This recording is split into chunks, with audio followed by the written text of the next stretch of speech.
Good morning, learners. I'm Mr. Leo from Atehang High School in Bloem.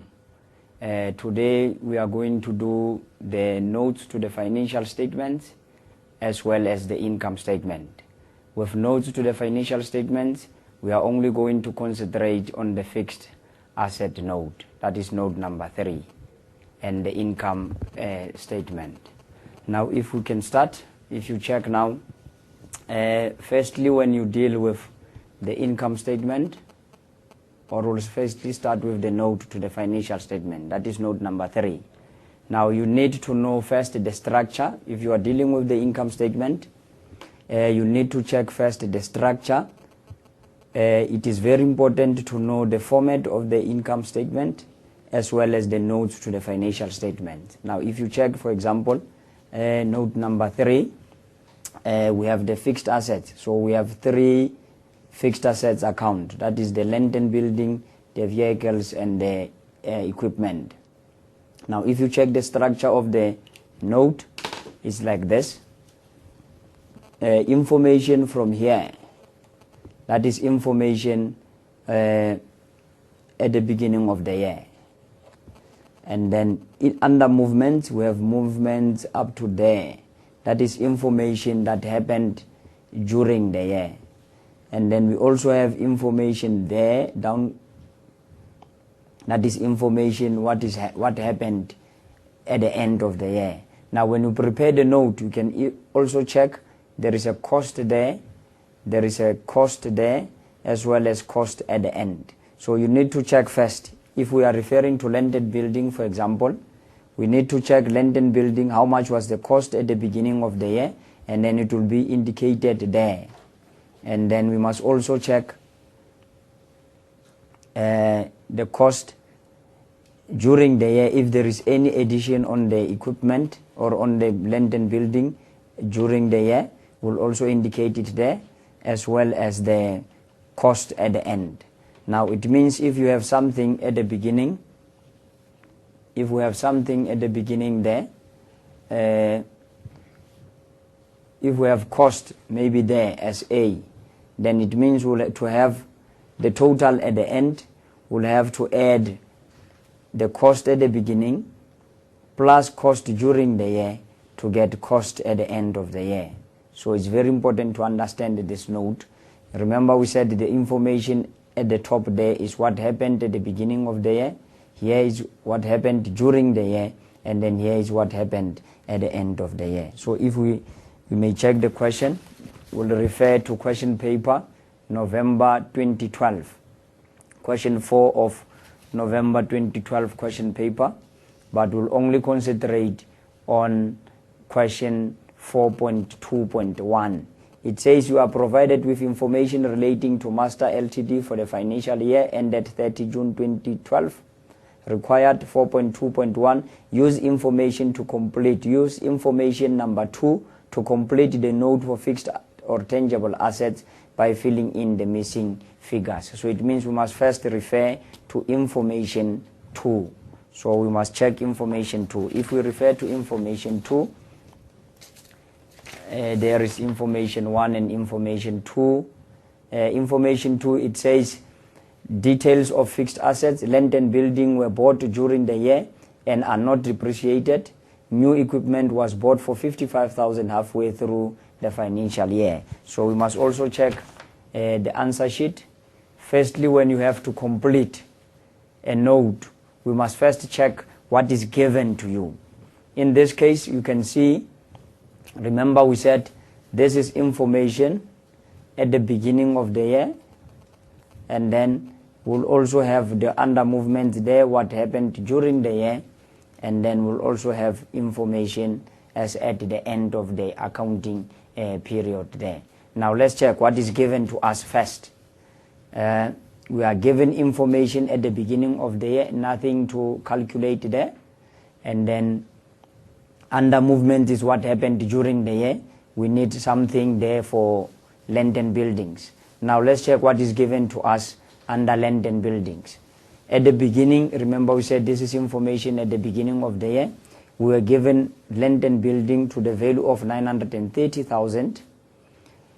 we know something happened during the year. It means we bought land and building during the year, but we don't know how much. But at the end, we are having 1,580,000. So it makes sense that we started with 930, but now we are having 1,580,000. It means we bought land and building during the year. Now, how are we going to calculate? So we'll check the question paper. That is information 2, number 1. It says land and buildings were bought during the year and are not depreciated. So we don't have depreciation for land and building, but we are aware that land and building were bought during the year. Now, if you check the information, it says there land and building at the beginning and at the end. So we'll use the calculator. We check at the big end, it was 1,580,000. 1, 2, 3 minus the beginning 930,000. 1, 2, 3 equals to. So our land and building that was bought during the year give us 650,000. So we'll have 650,000 there. So we are done with land and building. So let's check equipment. Equipment, there are a lot of missing figures, but we are having information at the beginning of the year. They say we started with equipment to the value of 561,000 with accumulated depreciation of 341,000, and then we must calculate additions at cost. There was no disposal at carrying value. That means no equipment was sold during the year, as well as we must calculate depreciation as well as carrying value at the end and accumulated depreciation. Now, how do we go about doing that? We must first refer to information number 2. Information number 2, we are done with the first one of land and building. The second one, it says the new equipment was bought for 55,000 halfway through the financial year. So if that is the new one, we must first check when was it bought. It says the new equipment was bought for 55,000 halfway through the financial year. So that is the new one, and additional equipment that was bought. So we'll have 55,000 there. Then we are left with depreciation. Now remember, when you calculate the depreciation, there are few things that you must know when calculating depreciation. Number 1, when you calculate depreciation, you must check the method of calculating depreciation. What is the method? Is it the cost price method or the diminishing balance method? Number 2, you must check the rate.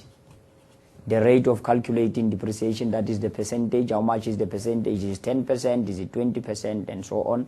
Number 3, you must check the lifespan of that asset.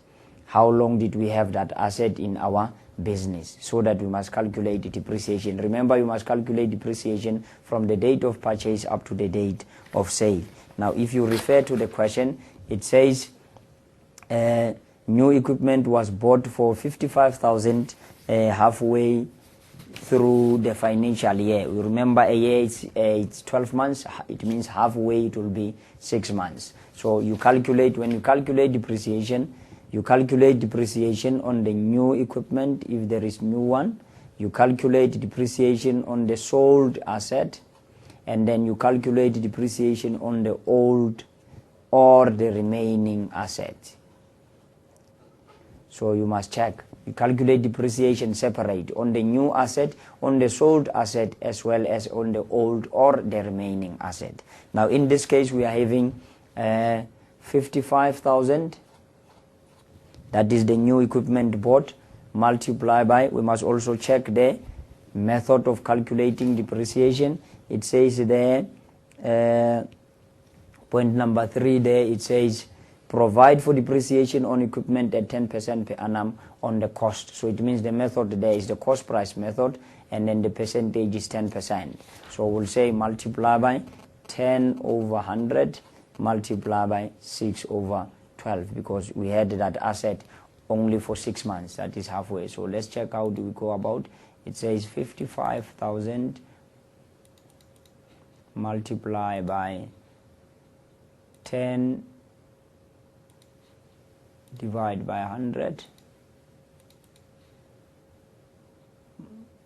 multiply by 6 divided by 12, it will give us 2,750. This is depreciation on the new equipment. So we'll record depreciation on the new equipment there. That is the new equipment. But remember, we don't only have the equipment of 55,000. The 55,000 is the equipment that was bought halfway through the year. But if you check our information, it indicates to us that at the beginning we had something. We had 561,000, that is the equipment, and then we bought the new one. It means we can simply say we had equipment number 1 as well as equipment number 2. So during the year we did not sell any equipment, but we bought the new equipment. So we said when you calculate depreciation, you calculate depreciation on the new equipment, on the sold equipment, and on the old or the remaining equipment, and separate. So we only calculated depreciation on the new equipment. So we are also left with the old equipment that were there from the beginning of the accounting period. So it's there, it's 561,000, that is the old equipment. So we'll calculate old equipment equals to 561,000 multiply, they said is 10%, 10 over 100. So let's calculate. We'll say 561,000 multiply by 10%, that is 10 over 100. It will give us 56,100. So we are having depreciation on the the new equipment 2,750, as well as equipment depreciation on the old equipment that were not sold. So we'll add 56,100 plus 2,750. It will give us 58,850. This is the total depreciation on equipment, and then it's supposed to be recorded. Then we'll record it there, 58,850, and it must be in brackets.